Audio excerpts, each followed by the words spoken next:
Good morning, AHS, and welcome to AHS News. I'm Matrian. And I'm Izzy, and today is Friday, March 3rd. Drama Fest will take place tomorrow, March 4th. Andover Drama Guild will perform Advice for Astronauts after spending vigorous hours creating the set. Let's hear from the co-directors to hear more. I'm Amelie, and I'm here with Ava Vasilopoulos. And tell me about Drama Fest. So Drama Fest is a theater competition that we participate in each year. We take a 40-minute show to another site where we host here sometimes, and we compete against about 8 other schools. The competition aspect of it is that if we go over 40 minutes, we're disqualified. So it's this fun day where we meet other actors and other people from other schools, and we just have a good time and share what we love, which is making art.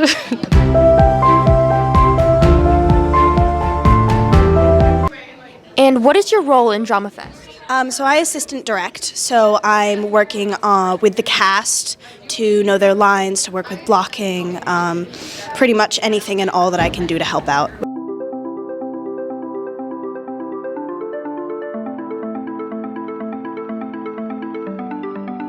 The graphic novel classes in the AHS library are hosting a Comic-Con coming up next Thursday, March 9th in the library. Teachers can sign up to bring their classes to the event. With Mr.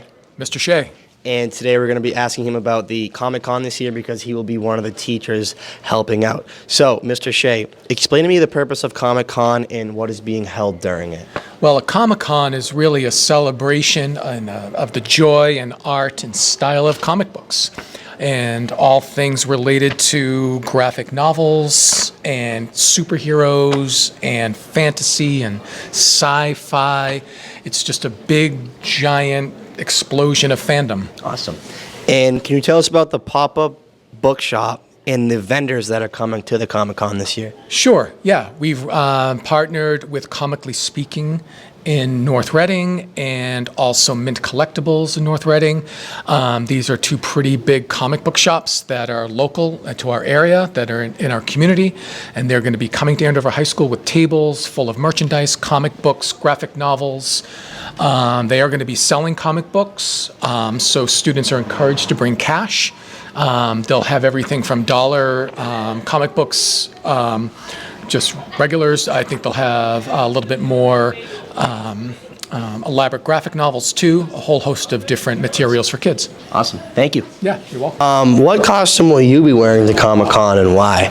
I think I'll be wearing Toad because Toad from Super Mario Bros. Is my favorite character.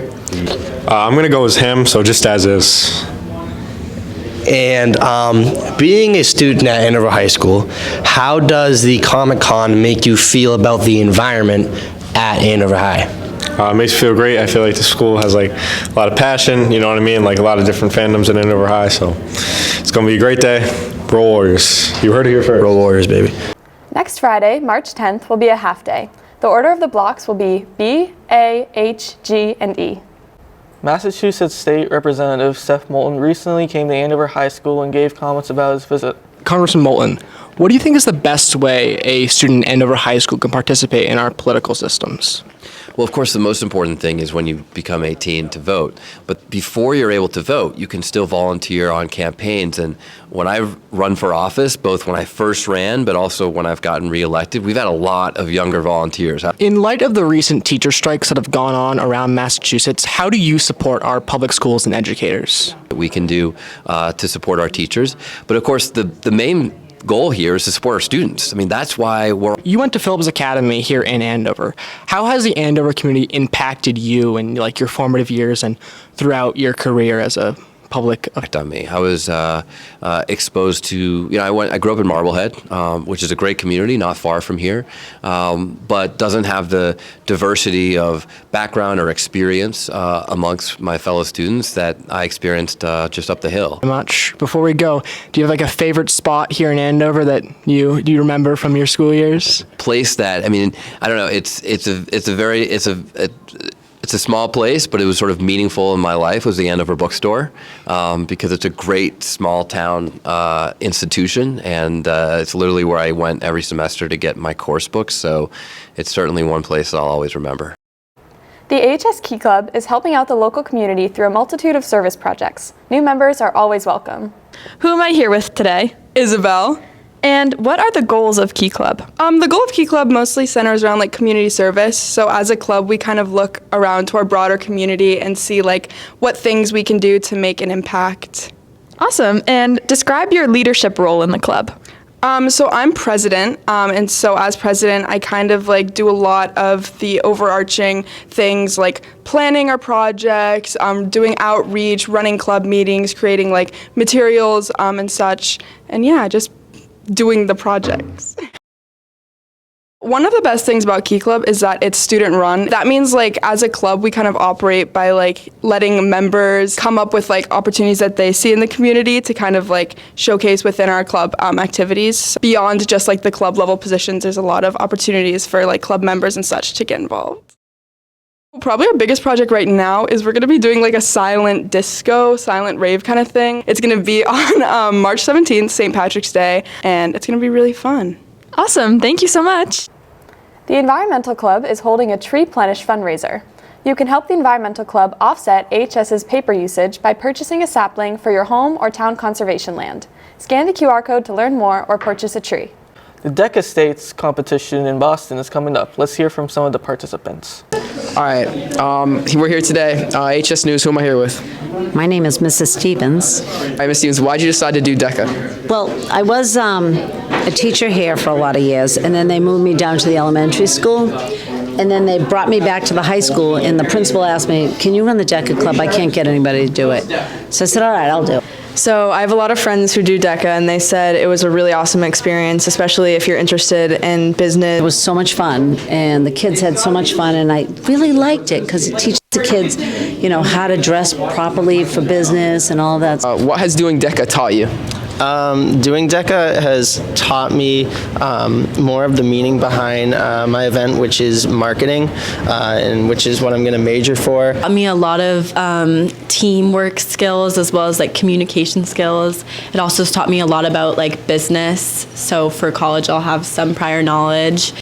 The track team has recently reached a victory for the 100 meter and the 2 miles. Let's hear from one of our athletes. So I'm here with Molly Kiley, who got second place in the 2 mile. So Molly, how did you feel about winning the 2 mile? I was really excited to win the 2 mile. That was at D1 state, so that contributed the most points I could score for the team. And it was just also exciting to achieve the goal I'd set throughout the season. All right. What was one of your favorite moments from this season or past seasons?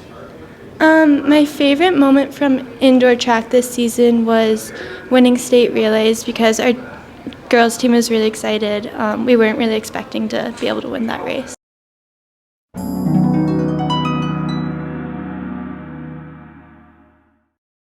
A few weeks ago, boys hockey had a big overtime win. Let's check out the highlights.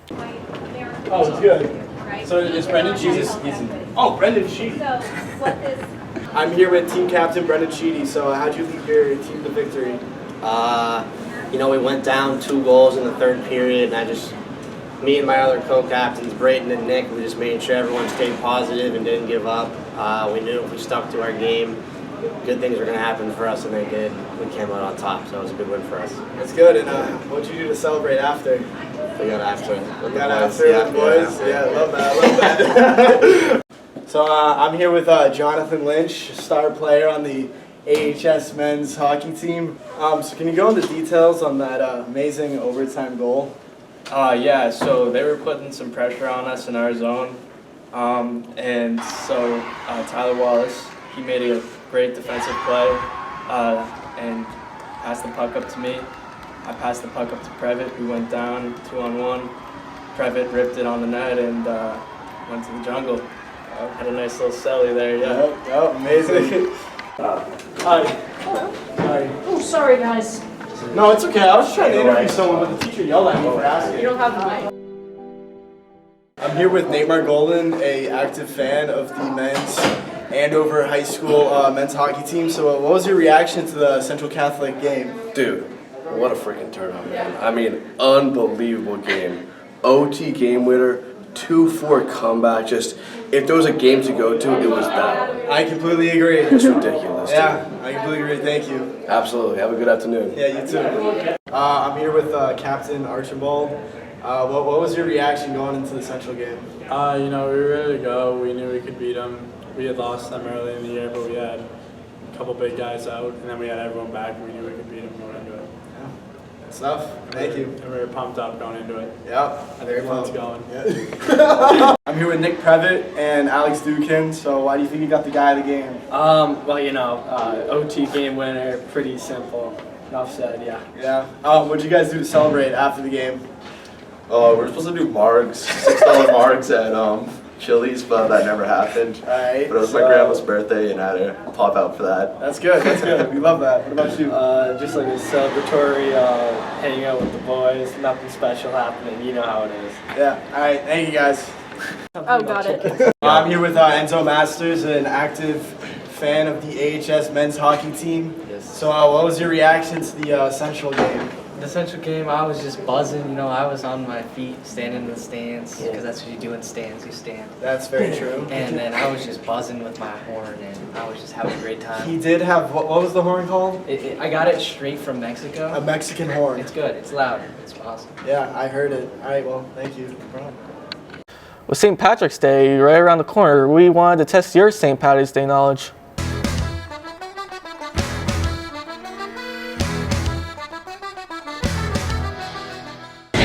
Okay, so true or false? St. Patrick's Day always lands on the 17th of March.